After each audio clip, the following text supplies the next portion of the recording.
Hi, my name's Marc. I'm not from a church-going background. I was not raised as a Christian. If anything, I would have defined myself as an atheist probably before I came to church. And I actually came to Metro for the first time 4 years ago to my friend Steve's baptism.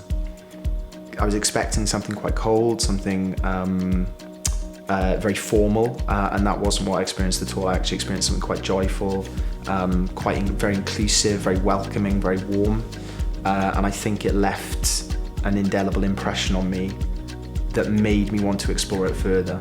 Well, I actually first did Alpha in work. So again, my friend Steve and another friend of ours at work organised an Alpha course at our workplace, and that was my first taste of Alpha. And I think I've done 2 other Alphas since then up at Woodlands main church, and all of those experiences were really wonderful. They were an opportunity to. I love to talk. I love to debate. I love to have conversations with people about God, about faith, and I've always had that nature that I've wanted to talk about stuff, and having that forum to discuss things and ask questions in a way that didn't feel like there was pressure on me to come to any conclusions or outcomes at the end. Over the last 4 years, I would say my exploration of faith has been up and down. It hasn't been a linear upward curve of just slowly gaining faith. My faith has strengthened and it's weakened over time. I've teetered on the edge of church for quite a long time, and now I'm ready to commit. And I've only ever committed to a handful of things in my life, and that invariably they've been the best things in my life. So I know that by committing here, I'm more than likely making the best decision I'll ever make. So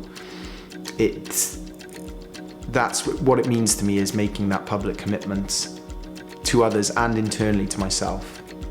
I didn't set out to be a Christian, and I didn't set out. I wanted a spiritual path, but I was fairly certain I didn't want it to be Christianity. I wanted to be something more esoteric, something cooler. So I'm as surprised as everybody else that this is my spiritual path. It brings a joy and a loving nature that I don't have naturally of myself. I have very tangible experiences when I have turned away from faith, of feeling a loss of joy and love and hope in my life, and conversely a feeling of the return of the feelings of joy and happiness and love that I get when I've pushed into my faith. I believe that it's brought me the most joy, peace and direction that I've ever had in my life, and I believe that that's such a valuable thing to have, that everybody should have it, or at least have the option to explore it.